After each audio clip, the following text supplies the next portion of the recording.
우리가 찬양을 드린 것처럼 우리의 속사람, 우리의 내면의 사람은 이 세상의 그 어떤 것으로도, 그 어떤 인간의 사랑으로도 결코 만족하게, 행복하게 채워질 수가 없습니다. 이 찬송에 고백드린 것처럼 오직 예수님 사랑을 깨달은 그날, 그 영원하신 주님의 사랑과 놀라운 은혜가 우리에게 임할 때 내가 참된 만족, 참된 행복을 발견하고 누릴 수가 있는 것입니다. 우리 속에서 이 땅에 어떤 자랑거리에서 목매던 이런 인생을 회개케 하시고 이제는 우리 하나님을 바라보게 하시고 하늘의 영광이 우리 마음에 넘치게 해주시는 그것이 우리 하나님의 복음입니다. 이 복음을 통해서 각 사람을 구원하시고 이렇게 하나님과 함께 살 수 있도록 준비시켜 주시는, 초대해 주시는 이런 하나님께 그 사랑에 감사를 드립니다. 로마서 3장을 찾아보시겠습니다. 오늘부터 이제 집회가 이제 3부로 이어지기 때문에 우리가 시간을 참 알뜰하게 써야 될 것 같아요. 그래서 1부는 예배, 2부는 설교 말씀, 3부는 그룹 교제 이렇게 되어 있는데 그래서 아무리 배짱 좋은 사람도 시간을 막 이제는 사용하지 못할 것 같아요. 그래서 정말 집중하고 전하는 자와 듣는 자가 함께 집중해서 시간을 맞출 수 있도록 그래 해야 될 것 같습니다. 로마서 3장 23절입니다. 다 같이 읽겠습니다. 시작. 모든 사람이 죄를 범하였음에 하나님의 영광에 이르지 못하더니. 간단한 단순한 말씀입니다. 그러나 진리의 말씀입니다. 모든 사람이 죄를 범하였음에 하나님의 영광에 이르지 못한다고 성경은 모든 인간의 운명을 확실하게 진단을 내리고 있습니다. 이 말씀에서 먼저 우리는 이 하나님의 영광이라고 하는 이런 구절에 초점을 맞추면 좋을 것 같습니다. 하나님께서, 창조자 하나님께서 우주 만물을 창조하시고 마지막에 우리 사람을 창조하셔서 그것을 선물로 주셨는데 하나님께서 사람을, 인간을 창조하신 그 창조 목적이 바로 이 말씀에 들어있습니다. 무엇일까요? 정답입니다. 하나님의 영광. 항상 제가 퀴즈를 내면 정답을 1등으로 맞추는 분이 계신데 바로 저와 함께 사는 사람. 함께 살면은 이 비밀을 알기가 상당히 유리합니다. 그래서 우리가 하나님과 함께 살면은 하나님의 비밀을 우리가 알 수 있는데, 그래서 하나님의 인간을 창조하신 창조 목적, 그것이 바로 뭐예요? 하나님의 영광인 것입니다. 하나님의 영광. 측량이 되십니까? 하나님의 영광의 어떠하심에 대해서, 그 영광스러움에 대해서, 그 휘황찬란함에 대해서, 그 빛남과 그 아름다움에 대해서 감이 잡히십니까? 고린도전서 2장에서는 하나님께서 자기를 사랑하는 자들에게 예비하신 것은 사람이 그 눈으로 볼 수도 없고 그 귀로 들을 수도 없고 그 마음으로도 생각해서 능히 깨달아 알 수 없다고 말씀하고 있습니다.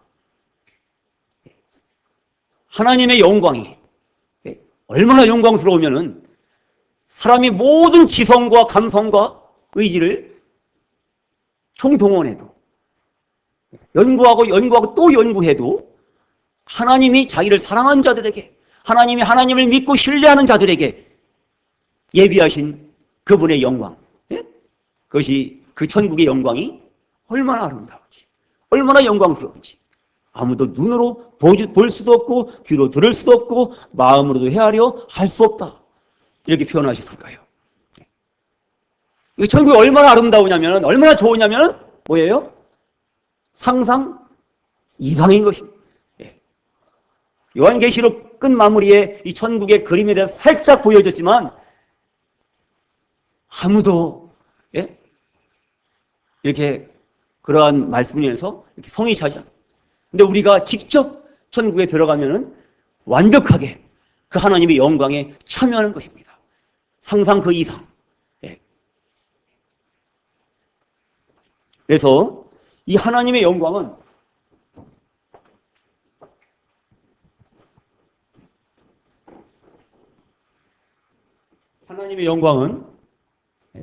하나님의 신성과 그분의 신성과 능력에 기초하고 있습니다. 그리고 그분의 신성과 능력이 영광스럽게 나타난 이미지가 바로 뭘까요? 그분의 형상인 것입니다. 바로 하나님의 영광. 모든 사람을 창조하셔서 이 하나님의 영광으로 하나님은 초대하고 계십니다. 이 하나님의 영광이 이르러서 하나님의 영광 안에서 하나님과 함께 영광스러운 영혼을 누리는 것이 바로 하나님의 창조 목적인 것입니다. 이제 그분의 영광이 그분의 신성과 능력에 기초하고 있는데 로마서 1장에 보면은 그분의 신성과 능력이 어디에 나타나 있다고 하셨죠? 만물에. 그분이 만드신 만물에 이 하나님의 신성과 능력이 분명히 보여 알게 되나니 아무도 핑계할 수 없느니라. 난 하나님을 모르고 못 믿었어요 라고 아무도 발뺌할 수가 없어요. 왜? 지으신 만물에 그분의 신성과 능력이 충만하게 분명하게 보여 알거든요. 저는 이제 산책을 즐길 때마다 산행을 할 때마다 거의 항상 하나님께 고백하는 것이 있습니다. 오 하나님, 하나님의 영광이, 하나님의 은혜가 천지에 충만합니다. 하늘의 구름을 보더라도, 저 숲을 보더라도, 이 숲 속에 한 나뭇잎, 꽃, 풀 하나를 보더라도, 꽃 한 송이를, 들꽃 하나를 들여다보더라도, 얼마나 신비로운지요. 얼마나 아름다운지요. 거기에 얼마나 하나님의 사랑이 깃들어 있는지요. 하나님의 배려가 깃들어 있는지요. 거기에 하나님의 신성과 능력이 분명히 보여 알게 되는 것입니다. 그래서 마음만, 양심만 정직하게 쓰면은 누구라도 우리 하나님을 믿고 그분께 나올 수가 있는 것입니다. 그러니까 하나님을 믿지 못하는 사람은 뭐예요? 한마디로 다 양심 불량인 거예요. 양심이 정직하지 못한 거예요. 그분의 신성은 하나님의 신성으로 대표되는 것은 뭡니까? 미스 코리아 선발대회 때 1등이 누구예요? 진, 2등은 선, 3등은 미죠. 진선미, 바로 하나님의 신성입니다. 그분의 진실하심이에요. 그분의 진실하시고 공의로우시고 그분의 거룩하심, 그것이 진입니다. 그분의 신성입니다. 그 다음에 선, 그분의 선하심, 그 다음에 미, 그분의 아름다우심, 그리고 그 모든 것을 대표할 수 있는 그분의 성품, 그분의 자비로우심, 그분의 사랑입니다. 그분의 거룩하시고 선하시고 아름다우시고 자비로우심, 그것이 바로 그분의 신성이에요. 그리고 그분의 능력, 하나님의 능력의 대표적인 능력은 뭡니까? 아까 그 만드신 만물에 분명히 보여 알게 된다고 하셨기 때문에 바로 창조의 능력인 것입니다. 창조의 능력을 바탕으로 해서 그분은 전능하신 하나님으로 우리는 믿고 있습니다. 그래서 근데 이 능력은 넓은 의미로 말하면 그분의 신성 안에 다 포함이 됩니다. 그래서 하나님의 영광은 그분의 신성을 기초로 하고 있고 그분의 신성이 이미지로 나타나는 것이 바로 형상입니다. 하나님은 그림으로 그려낼 수가 없어요. 형상은 영어로 보면 뭐로 되어 있습니까? image. 이미지예요. 이미지가 우리가 뭐죠? 우리 컴퓨터 할 때 이미지는 뭘 이미지라고 하죠? 그림, 사진 이런 걸 이미지라고 하잖아요. 사진을 찍을 수 있어야지 그림을 그려낼 수 있어야 이미지인데 분명히 이미지는 이미지인데 이 하나님의 형상은 그림으로 그려낼 수 없는 이미지라 이겁니다. 왜냐? 그분의 거룩하심을 어떻게 그려냅니까? 그분의 선하시고 아름다우시고 그분의 사랑을 어떻게 이미지로 그려낼 수 있고 어떻게 우상으로 조각해서 새겨낼 수 있습니까? 이게 안 되는 겁니다. 그려내면은 그것이 우상이 되는 거예요. 새기면은 그게 우상이 되는 거예요. 그럴 때 놀라운 것은 하나님께서 태초에 천지를 창조하실 때 이제 마침내 이 창조무대의 모든 것을 다 구비해서 만드신 다음에 마지막에 이 창조무대의 주인공으로 사람을 등장시키시는데 사람을 만드실 때 무엇을 따라 만드셨어요? 그분의 형상을 따라 하나님의 형상을 따라 사람을 만드셨어요. 그 얘기는 뭐예요? 사람 안에 그분의 신성과 그분의 능력을 닮은 그분의 신성의 요소와 그분의 능력의 요소를 주셨다는 거예요. 사람도 기본적으로는 뭡니까? 하나님처럼 거룩하게 또 뭐예요? 선하게 아름답게 사랑하며 살도록 사람은 만들어진 존재인 것입니다. 왜? 그분의 신성을 닮아있기 때문에. 그리고 사람은 그분의 창조 능력을 닮아서 인간에게는 창조력은 부여되지 않았지만 대신에 뭐가 부여됐어요? 창의력이 부여됐어요. 창조는 하나님께 속한 것이고 창의는 우리 사람에게 주신 선물인 것입니다. 그래서 사람은 계속해서 새롭게 발전시키고 발명하고 개발하고 이렇게 그래서 인류 문명의 발달이 가능했던 것입니다. 오직 사람에게만 허락하신 선물인 것입니다. 그런데 이것이 바로 하나님의 창조 목적입니다. 이 하나님의 창조 목적에 사람이 참여하게 하시기 위해서 하나님은 사람을 창조하셨어요.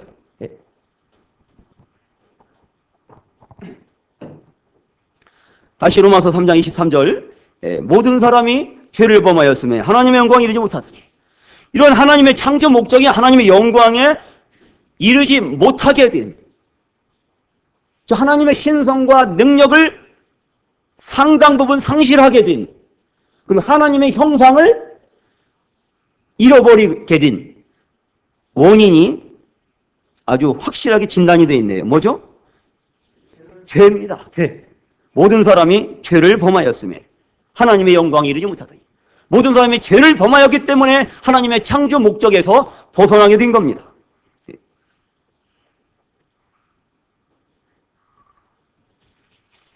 5장 12절을 보시겠습니다. 이 죄가 언제 시작이 됐습니까? 5장 12절에 다 같이 시작. 그러므로 한 사람으로 말미암아 죄가 세상에 들어오고 죄로 말미암아 사망이 왔나니 이와 같이 모든 사람이 죄를 지었으므로 사망이 모든 사람에게 이르렀느니라.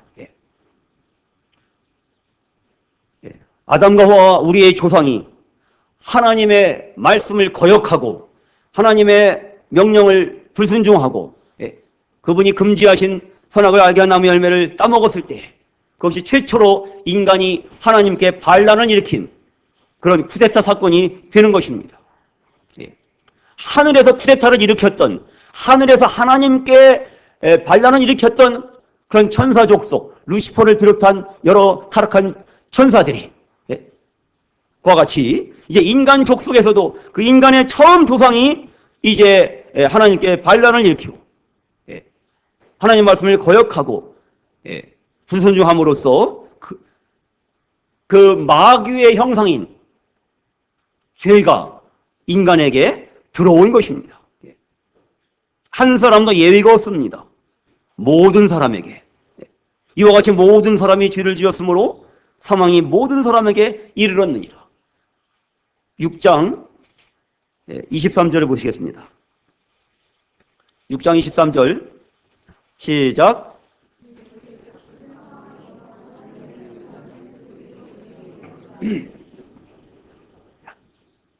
네, 죄의 삭은 사망입니다. 죄의 값은 사망입니다. 죄의 대가는 사망입니다. 다른 것으로는 갚을 수가 없습니다. 이 죄로 말미암아 인간은 세 가지를 잃어버렸습니다. 먼저 하나님이 우리의 생명이신데 죄로 말미암아 이 죄의 삭은 사망이라 생명을 잃어버린 것입니다. 두 번째, 하나님의 신성과 능력, 그분의 형상을 잃어버렸습니다. 세 번째, 하나님 그분 자신을 잃어버렸습니다. 인간은 생명을 잃어버리고 사망에 처하게 됐습니다. 이 사망의 정확한 의미는 생명으로부터 떠나 있는 상태, 생명으로부터 분리되어 있는 상태입니다. 생명이신 하나님으로부터 버려져 있는, 떠나 있는 상태, 이것입니다. 그 결국은 지옥입니다. 지옥은 영원히 하나님과 이별하고 하나님 없이 고통을 당하는 형벌의 장소가 영원한 사망의 장소의 지옥인 것입니다. 그 다음에 하나님의 형상을 잃어버렸습니다. 하나님의 형상을 잃어버리고 거룩하고 선하고 아름답고 사랑하며 살게 창조된 인간들이 이제는 추악하고 더러워지고 그리고 미워하고 싸우고 분노하고 불평하고 원망하고 죽이고 무자비한 그런 마귀의 형상인 죄를 얼굴로 표현하고 말로 표현하고 손과 발로 표현하고 온몸으로 표현하면서 그렇게 일생을 미쳐서 하나님 만드신 창조 목적에 벗어나서 그렇게 살게 된 것이 인간의 운명인 것입니다. 그래서 이대로 가면 인간은 반드시 파멸할 수밖에 없습니다. 반드시 멸망할 수밖에 없습니다. 왜냐하면 죄의 삭은 사망이기 때문입니다. 그렇다면 우리가 다시 이 창조 목적을 회복하는 방법은 있을까요? 있다면 무엇일까요? 다시금 인간이 하나님의 영광에 이룰 수 있는 그 비결이 무엇일까요? 다시금 인간이 신의 성품, 신성, 하나님의 성품을, 신성을 우리 마음에 회복할 수 있는 길이 있을까요? 다시금 우리가 하나님의 형상을 우리 마음에 회복하고 우리가 서로 사랑하고 아름답고 고귀하게 거룩하게 살아갈 수 있는 그 구원의 길이 있을까요?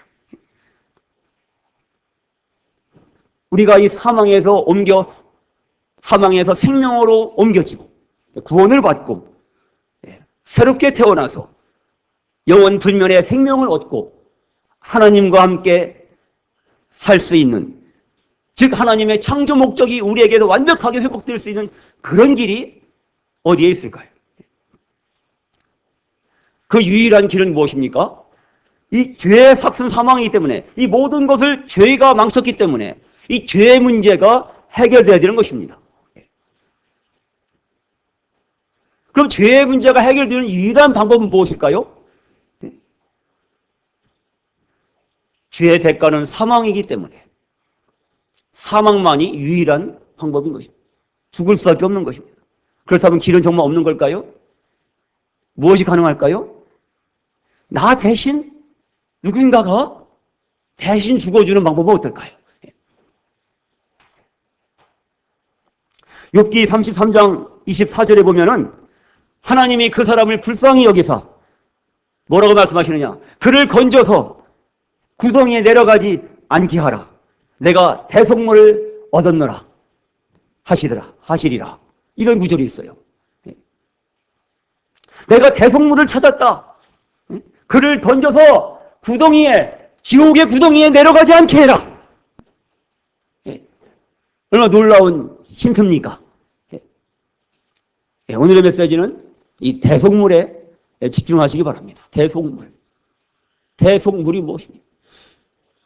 하나님 앞에 우리가 대속물을 구할 수만 있다면은, 대속물을 찾을 수만 있다면은 우리는 죽지 않아도 되는 거예요. 나 대신 죽어줄 수 있는 그런 대속물. 대신할 때 갚을 속. 뭘 갚아요? 죄의 삭은 사망이라. 죄의 값을 완전히 날 대신해서 지불해 줄 수 있는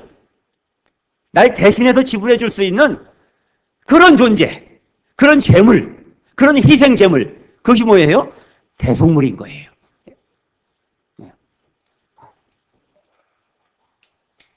자, 여러분 이 대속물 어디서 찾으시겠습니까? 이제 모든 사람이 이제 죄를 범해서 죄 더하기 사람은 뭐예요? 죄인이죠. 죄인은 마귀의 형상이기 때문에, 마귀 거기 때문에 마귀가 지옥 갈 때에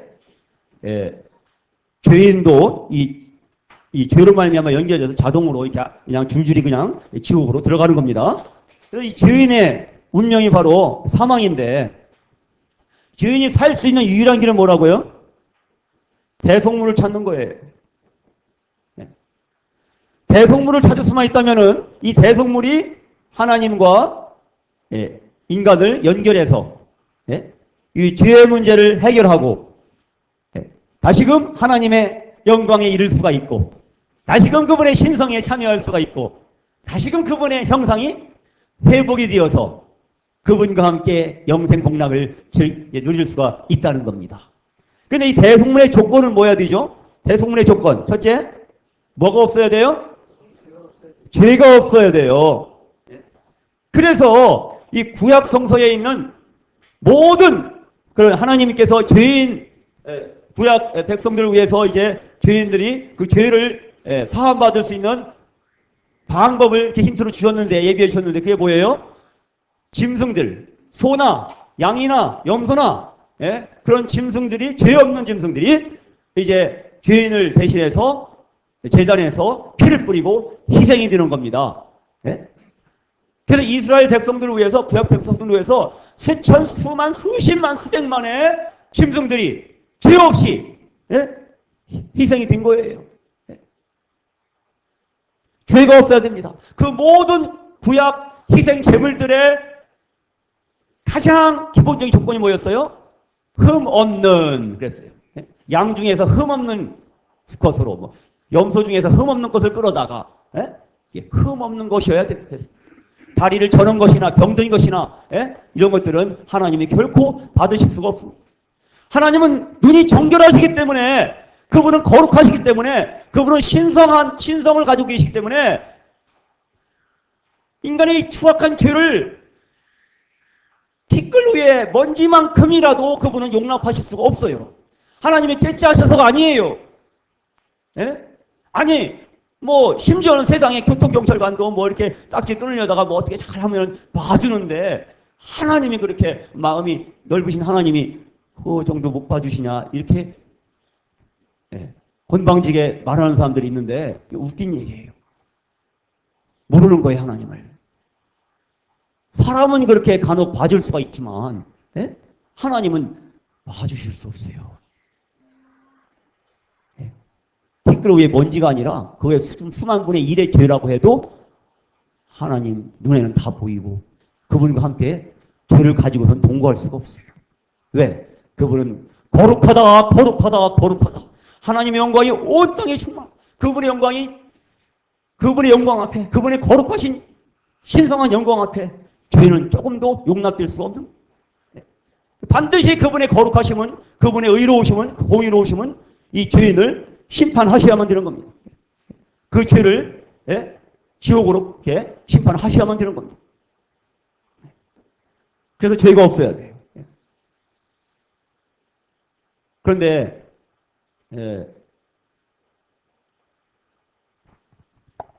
두 번째 조건이 또 있어야 됩니다. 구약시대 때 그 수많은 짐승들이 죄인을 위해서 죽어갔지만, 그것은 실제적인 죄사함을 가져다 주었습니까? 못 주었습니까? 줄 수가 없습니다. 그것은 그림자였을 뿐입니다. 그 모든 구약의 제사가, 침례 요한이 예수님 보고 보라, 세상 죄를 지고 가는 하나님의 어린 양이로다. 요한복음 1장 29절. 그 하나님의 어린 양, 속죄양 되신 그분께 다 집중되어 있었던 거예요.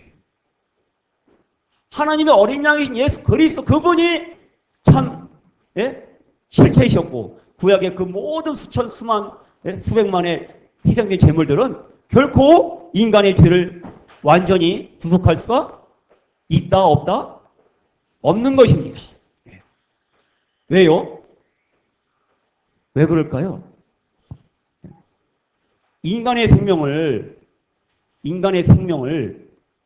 몇 마리의 양이 희생되면 바꿀 수 있을까요?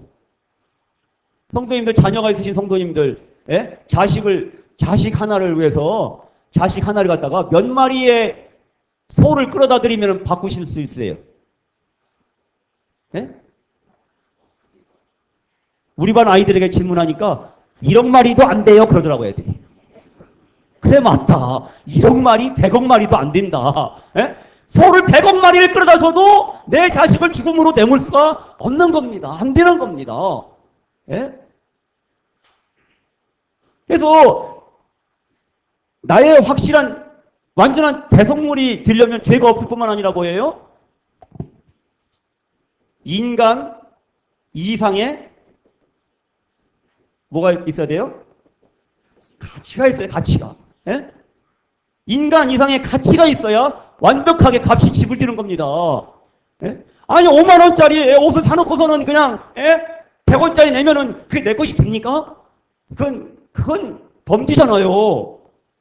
사람들이 그렇게 시도하고 있어요. 어리석게. 안 되는 겁니다. 5만 원짜리 옷을 냈으면은 5만 원을 지불해야 되는 겁니다. 그럼 인간이 구속을 받으려면 뭐예요? 인간 이상의 가치가 지불이 돼야 되는 것입니다. 그래야 대속물은 죄가 없고 인간 이상의 가치가 있어야 돼요. 그러면 여기에 하나 더 보탤 수 있다면 죄가 없고 인간 이상의 가치가 있다고 해도 참 좋은 대속물인데 완벽하지 않습니다. 왜냐하면 죄가 없고 인간 이상의 가치가 있어도 내 죄에 대해서 일시적으로 어떤 특정 범죄에 대해서 대속이 되겠지만 내가 태어나서 죽을 때까지 모든 죄, 또 나뿐만 아니라 동서고금의 모든 전 인류의 죄를 대속할 수 있는 재물은 될 수가 없는 거예요. 설령 죄가 없고 죄가 없는 한 인간이 있다고 해도 그가 나 한 사람의 죄, 그것도 내가 한 번 저지른 내 죄에 대해서는 책임을 지고 대속물이 되어줄 수 있을지 모르지만 내가 태어나서 죽을 때까지의 모든 죄, 또 전 인류의 죄를 통째로 다 대속하기 위한 재물은 아직 미흡한 거예요. 그래서 어떻게 됩니까? 그 대속물은 영원하고 무한한 존재여야 돼요. 이제 해답이 나오시죠? 죄가 없고, 더러움에서 떠나 계시고, 죄에게서 떠나 계시고, 죄를 알지도 못하시고, 순결하신 분, 인간 이상의 가치, 또 영원하고 무한하신 그분, 우리의 대성물로 합당하신 그분이 이제 해답이 나오죠? 누구게요? 혜선이 이모, 누구예요? 정답입니다. 이제 터득하셨어요. 이제 마음속에 도가 트셨어요. 하나님 말씀을 깨달으시고는 확실하게 답을 말씀하시네. 그렇습니다. 예수님이 해답이에요. 이사야 9장 6절 보시겠습니다. 이사야 9장 6절.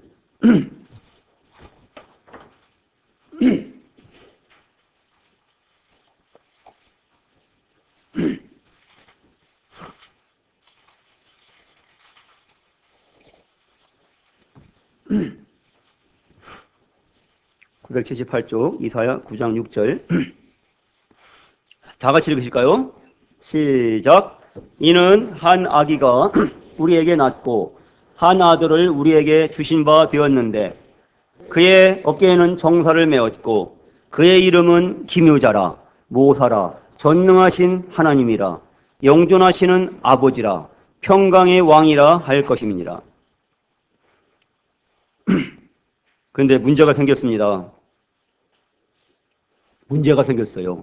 하나님께서는 정말로 그분의 이 속성 중에, 신성 중에 가장 핵심 신성이 뭐라고 말씀드렸죠?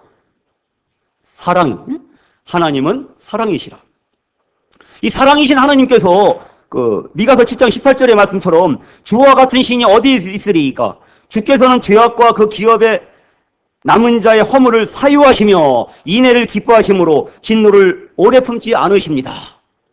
그분은 죄악을 사유하기를 기뻐하시는 분이에요. 네? 그래서 그 하나님은 이 죄 가운데 멸망하는 인류를 보시고서 마음 아파하시고 눈물을 흘리시고 슬퍼하시고, 슬프다 범죄한 백성이요. 죄악진 종자요. 이사야 1장에서 탄식하신 그 하나님의 말씀처럼 그분은 우리 죄를 슬퍼하시고 죄를 위하여 자기 자신이 대속물이 돼갖고 죽어주실 준비가, 그 마음이 분명히 그분에게 있으셨어요. 여러분, 부모된 성도님들이시오. 한번 생각해 보십시오. 만약에 자식 중에 하나가 정말 이렇게 중병에 들어서 이렇게 막 고통을 하고 아파하고 있어요. 예? 저도 경험을 해봤습니다. 어떤 생각이 들죠? 예? 마음이 찢어지면서 어떤 마음이 들어요? 내가 아팠으면, 한수만 있다면 내가 아프고 싶은 거야, 내가. 예? 예. 그래서 이 자식이 만약에 죽을 운명에 처해 있어. 그럼 부모의 마음이 뭐예요? 차라리 내가 죽었으면, 예? 내가 죽었으면. 이것이 부모의 마음인 거예요. 다윗도 보세요. 다윗의 아들 중에 이거 압살롬이 말이죠. 예? 효도한 것도 아니에요. 완전히 그냥 쿠데타를 일으켜서 이거 아버지를 죽이고 왕이 되려고 반란을 일으킨 이 폐역한 이 페류나 압살롬, 그 자식이었는데, 그가 이제 마지막 전쟁이 일어났을 때 다윗이 부탁했어요. 내 아들 압살롬을 좀 받아오. 잘 선처해다오. 죽이지 말아라. 그런데 일전에 요압에 대한 그런 메시지가 있었지만은 이게 그런 인간의 육신의 혈기에 의해서 다윗의 뜻을 거스리고 죽여버립니다. 그 소식을 들었을 때 다윗이 어떻게 반응합니까? 그가 위로 올라가면서 통곡하면서 내 아들아 압살롬아, 내 아들아, 내가 차라리 너를 대신하여 죽었다면 좋았을 걸 하면서 통곡을. 그럼 밥을 먹을 수가 없었어. 그럼 고통하면서 통곡을. 내가 차라리 너를 대신해서 죽었더라면. 이것이 부모의 마음인 거예요. 우리 하나님께서도 그 마음을 가지셨어요. 다윗이 하나님의 마음을 닮았던 거예요. 그런데 문제가 생겼다니까요. 지금 9장 6절 읽었죠? 이사야 9장 6절. 이 아기가 우리에게 낳고, 이 아기가 우리에게 낳고 누구예요? 예수님이잖아요. 한 아들을 우리에게 주신 바 되었는데 누구예요? 예수님이잖아요. 근데 그분이 누구예요? 전능하신 하나님이라. 전능하신 하나님이라. 이게 문제가 된 거예요. 전능하신 하나님이라는 것이. 이상하네요. 대속물은 죄가 없고 인간 이상의 가치가 있어야 되고 영원 무한해야 되는데 그게 뭐가 이상합니까? 전능하신 예수님이 전능하신 하나님이신 것이 무엇이 문제가 됩니까? 무엇이 문제가 될까요? 네 번째, 대속물의 네 번째 조건을 아셔야 돼요. 어떻게 됩니까? 무엇일까요? 네 번째 대속물의 조건. 하나 더 있습니다.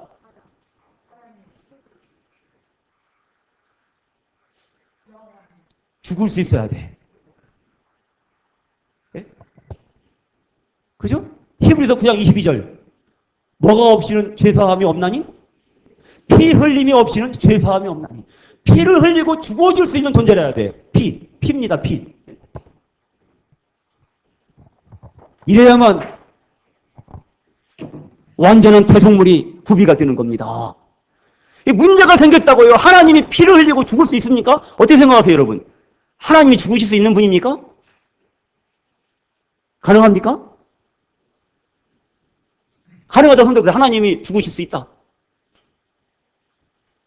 그런데 하나님이 대속물이 안 돼주시면 뭐예요? 우리는 결코 대속물을 찾을 수 없고 지옥으로 멸망할 수밖에 없는 거예요. 어떻게 하면 좋습니까? 이 딜레마를. 디모데전서 6장 보십시오. 디모데전서 6장 16절입니다.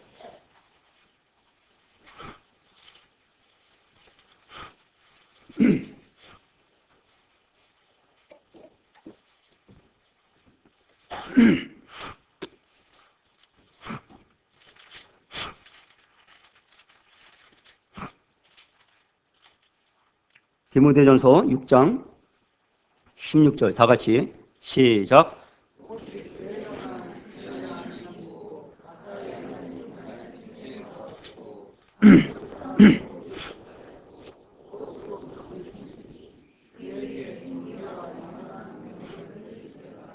아멘. 오직 그에게만 죽지 아니함이 있고 가까이 가지 못할 빛에 거하시고 어떤 사람도 보지 못하였고 또 볼 수 없는 이시니 그에게 존귀와 영원한 권능을 돌릴지어다. 아멘. 오직 그에게만 죽지 아니함이 있고 하나님이 죽으실 수 있습니까? 네? 불가능한 겁니다.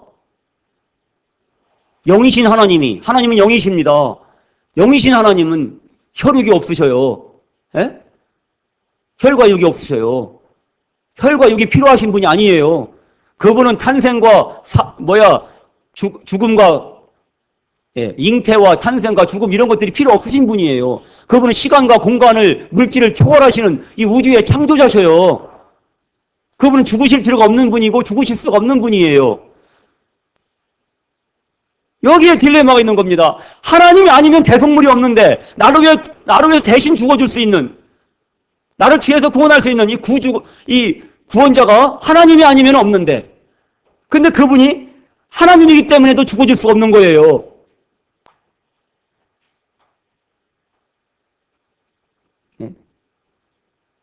이 딜레마를 하나님은 어떻게 해결해 주셨습니까? 요한복음 1장 14절에 답이 있습니다. 무엇이 육신이 되었습니까? 말씀이 육신이 되어 우리 가운데 거하시매 우리가 그 영광을 보니 아버지의 독생자의 영광이요 은혜와 진리가 충만하더라. 아멘. 말씀이 육신이 되신 것입니다. 말씀이신 하나님이 육신을 입으신 거예요. 하나님이 자기를 낮추시고 사람의 모양으로 나타나신 거예요. 하나님이 사람이 되셨어요. 그분이 누구예요? 예수 그리스도예요.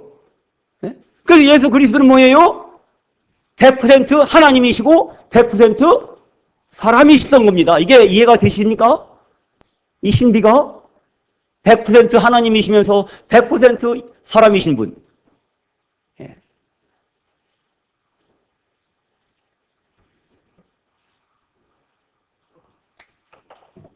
그래서 이분이 이 신성은 바로 하나님의 성, 하나님. 이제 이분이 사람이 되셔서 인성을 입으신 겁니다. 그래서 그분은 이 신성과 인성을 동일하게 가지고 계셨습니다.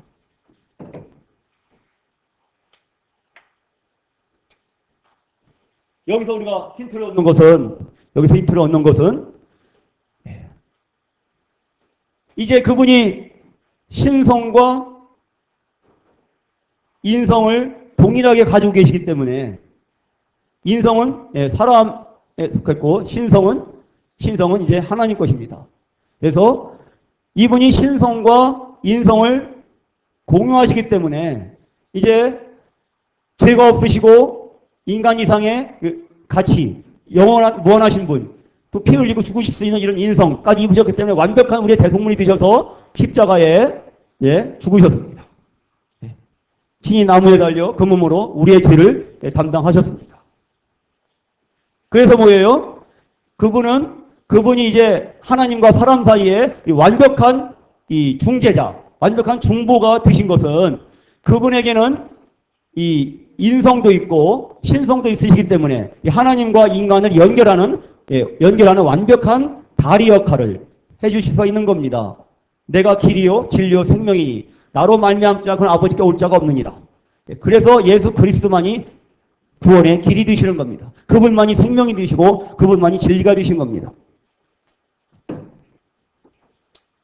그래서 천하 인간의 구원을 얻을 만한 다른 이름을 우리에게 주신 일이 없다고 하셨습니다. 오직 주 예수 외에는 구원자가 없습니다. 디모데전서 펴셨기 때문에 2장으로 가보시겠습니다.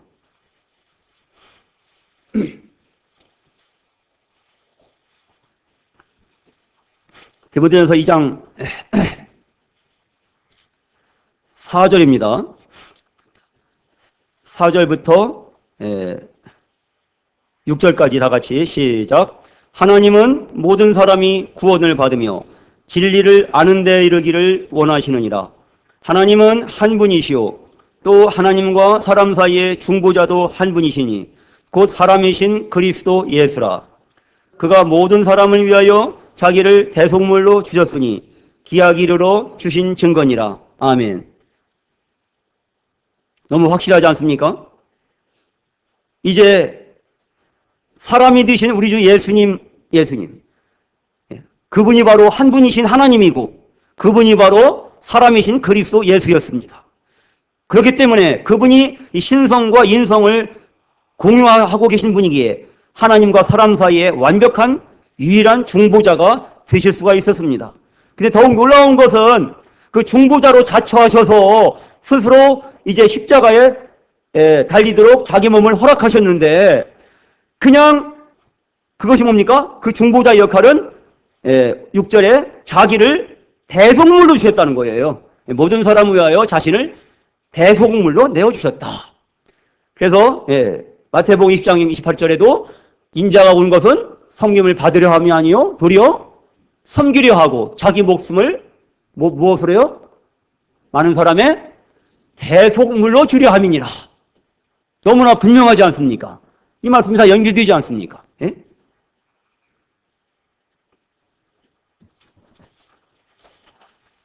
이렇게 자기를 대속물로 내어주셔서 십자가에서 완벽하게 우리의 죄를 위해서 죽음을 당해 주셨습니다.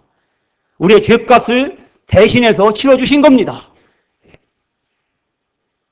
자, 이 정부에서 이제 그 공약사항이 뭡니까? 뭐 몇백만 명의 빚을 완벽하게 탕감해 주겠다, 청산해 주겠다고 약속을 했는데 그것이 지켜질는지는 두고 봐야 할 일입니다. 사람은 믿을 수가 없습니다. 그러나 우리의 이 말씀을 하시고 우리의 이 태어나서 죽을 때까지의 모든 죄가 영원히 다 이루었다고, 다 갚아졌다고, 다 지불됐다고 이제 말씀을 하신 분은 바로 우리 주님, 하나님이십니다. 하나님이 하실 수 없는 것 중에 하나가 아까 그분이 죽으실 수 없는 거 말씀드렸죠. 또 하나는 뭡니까? 그분은 거짓말 하실 수가 없습니다. 거짓말할 수 없으신 하나님께서 신이 나무에 달려 그 몸으로 우리의 죄를 담당하셨다고. 그 몸을 우리의 대속물로 내어주셔서 우리의 죄의 값을 완벽하게 다 갚아주셨다고 이렇게 선포를 하셨습니다. 그러므로 그의 말씀은 참되며 그의 구주되심은 합당하고 참된 것입니다. 그래서 그분이 하나님, 죽을 수 없는 그 하나님이 인간이 되신 것을 신학적인 용어로는 성육신이라고 합니다. 성육신. 이 성육신의 진리가, 성육신은 결국 무엇과 무엇의 표적을 위해서 주님이 성육신 하셨느냐? 이런 합당한 대속물이 되기 위해서 성육신이 되셨지만 또한 우리 주님의 십자가의 죽음과 또 우리 주님의 죽은 자 가운데서 부활을 통해서 우리의 구원을 완벽하게 성취하시고 또 우리를 의롭다고 선언하시기 위해서 그분은 성육신을 하신 것입니다. 그분은 진실로 참 하나님이시요 참 인간이셨습니다. 그래서 그분이 나신다는 이 소식을 선사들이 선포할 때에 뭐라고 했습니까? 누가복음 2장 8절에서 온 백성에게 미칠 큰 기쁨의 좋은 소식이라고 선언하고 있습니다. 우리는 복음하면은 주님의 십자가, 주님의 부활하심 이렇게 분명히 알고 있지만 그건 맞습니다. 진리입니다. 하지만 그것을 하나로 말하면 무엇입니까? 성육신이 하나님이 사람이 되신 거예요. 하나님이 사람이 되셨기 때문에 그분의 십자가의 죽으심도 가능했고 그분의 죽은 자 가운데 부활하심도 가능했던 것입니다. 그분이 하나님의 사람이 되셨기에 십자가에 대속물로 죽어주셨고 그분은 또한 사람이셨지만 그분은 완전한 하나님이셨기 때문에 또한 죽은 자 가운데 하나님이 일으켜 주셨을 뿐만 아니라 예수님 그분이 또한 죽은 자 가운데 일어나셨던 것입니다. 그래서 그분의 성육신이 하나님이 사람이 되셨다는 그 소식이 바로 온 백성에게 미칠 큰 기쁨의 좋은 소식이라고 말씀하고 있는 겁니다. 하나님이 사람이 되셨다는 이 뉴스가 바로 복음인 것입니다. 이 복음을 하나로 말하면 성육신, 그분이 말씀이 육신이 되셨다는 소식입니다. 이거 놀라운 하나님의 사랑인 것입니다. 전에 이 비유를 말씀드렸었죠. 아이들에게, 캠프에서 아이들에게 강아지 좋아하는 사람 다 손들. 그러면 이제 여러분 강아지는 몹시 좋아하니까 하나님이 여러분에게 강아지를 변신할 수 있게 해주면 강아지가 될 사람 몇 명이 들었을까요? 한 놈도 안 들어요. 한 놈도. 얌체 같은 애들이에요. 강아지 없어 못 살겠다 하면서도 강아지로 변신하게 해주겠다면 안 되겠대요. 그건 싫대요.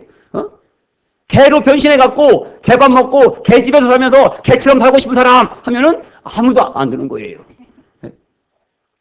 생각만 해도 끔찍한 거예요. 만약에 개로 변신했다. 개로 변신했는데 자기가 사람인 것을 잊어버렸어. 사람의 정체성을 아주 잊어버렸어. 그냥 완벽하게 개만 된 거야. 그러면 차라리 적응 잘하겠죠. 근데 내가 사람인 것을 알아.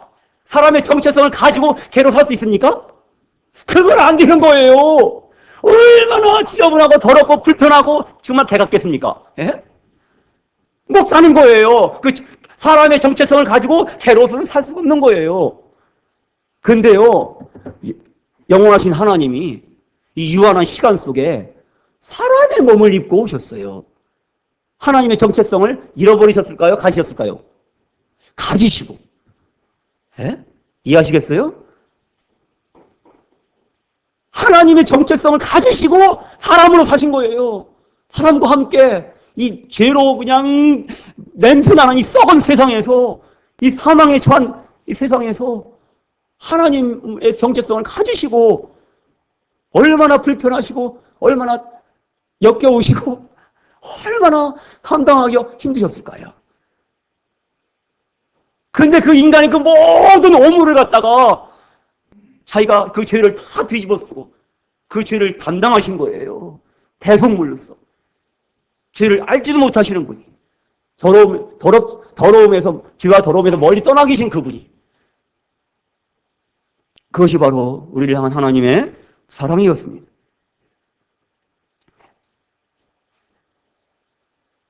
이 하나님을, 이 예수님을, 이 주님을 통해서 우리가 하나님의 사랑을 발견할 때 우리는 그 사랑 앞에 엎드릴 수밖에 없는 것입니다.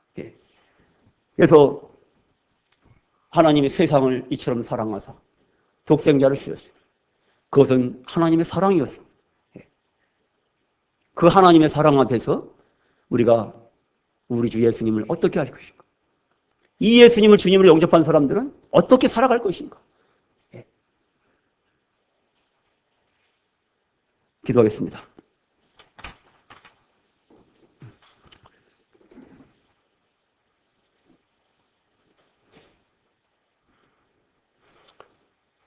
주님 감사합니다.